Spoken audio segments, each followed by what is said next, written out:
زندہ شخص پر قبر کے عذاب۔ زندہ شخص پر قبر کے عذاب کا سچا واقعہ۔ ایک زندہ شخص پر قبر کے عذاب کا سچا واقعہ بیان کیا جاتا ہے کہ چند سال قبل ایک جماعت منصرہ سے آگے ایک چھوٹے سے قصبے میں گئی۔ اس جماعت میں ایک شخص ڈاکٹر نور محمد تھا۔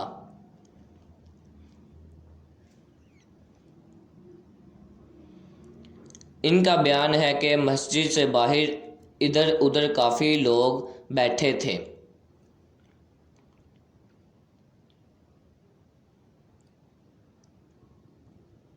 ہم لوگ ان کے پاس گئے اور مسجد میں آنے کی دعوت دی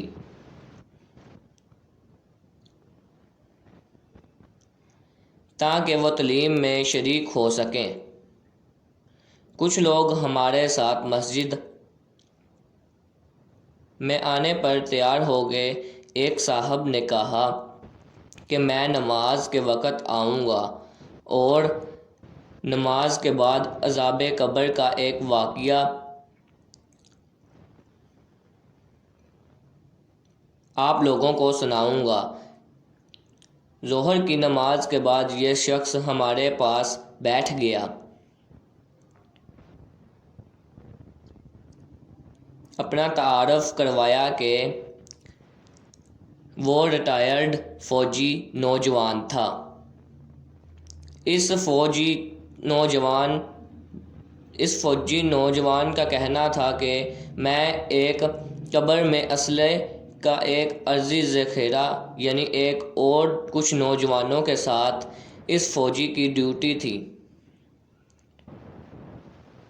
دن کا وقت تھا اور کوئی خاص کام نہیں تھا۔ اس نے قبرستان میں گھومنا شروع کر دیا۔ اس کا گزر ایک پرانی قبر کے پاس سے ہوا تو یوں محسوس ہوا جیسے قبر کے اندر سے ہڈیاں ٹوٹنے کی آواز آ رہی ہے۔ اس فوجی نوجوان نے بتایا کہ میں نے بندوق کے بٹ کے ساتھ قبر کی اینٹیں ہٹائیں تاکہ دیکھیں کہ یہ آواز کیسی ہے۔ جیسے جیسے میں مٹی ہٹاتا گیا آواز اور تیز ہوتی گئی اور میری دلچسپی اور خوف بھی بہت بڑھتا گیا۔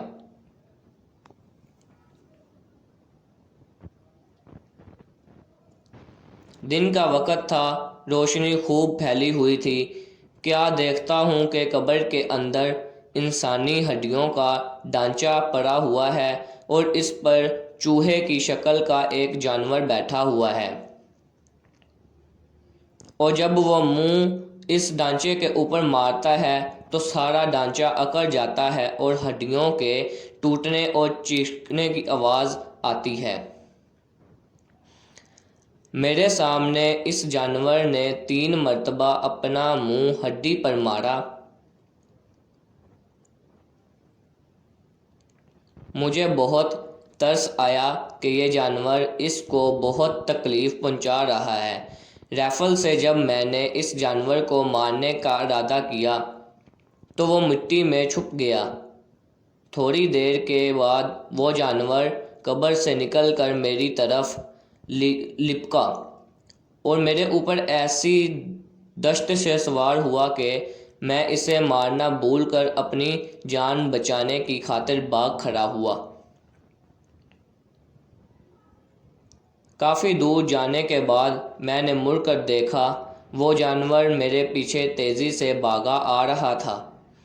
قریب ہی پانی کا ایک گڑھا تھا۔ اس جانور سے بچنے کے لیے میں اس جوہر یعنی گڑھے میں داخل ہو گیا۔ میں نے پیچھے مڑ کر دیکھا، جانور جوہر کے کنارے پر آ کر رک گیا ہے اور کچھ دیر کے بعد اس نے اپنا منہ پانی میں ڈالا۔ یکدم پانی کھلنے لگا۔ میں بھاگ کر جوہر سے نکلا۔ میری ٹانگیں جل رہی تھیں، بہت جلد سرخ ہو چکی اور ابلے پڑ چکے تھے۔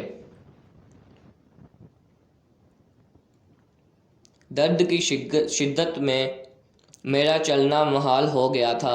میں نے اپنے ساتھی کو آواز دی تو جب میں نے پیچھے مڑ کر دیکھا تو کچھ نہ تھا، بلکہ وہ جانور غائب ہو چکا تھا۔ مجھے ایبٹ آباد کے ہسپتال میں داخل کروایا گیا اور پھر وہاں سے راولپنڈی کے بڑے فوجی ہسپتال میں منتقل کر دیا گیا۔ میری ٹانگوں کا گوشت گلنا شروع ہو چکا تھا۔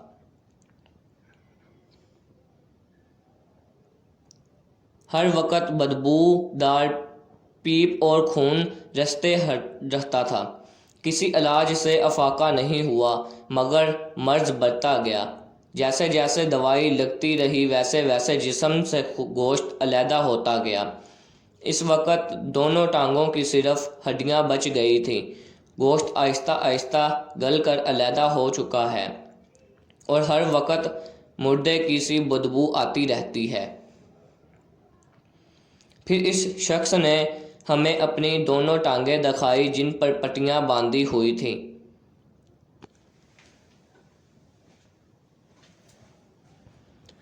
اللہ معاف فرمائے۔ اللہ تعالی ہمیں قبر اور جہنم کے عذاب سے محفوظ رکھے، آمین۔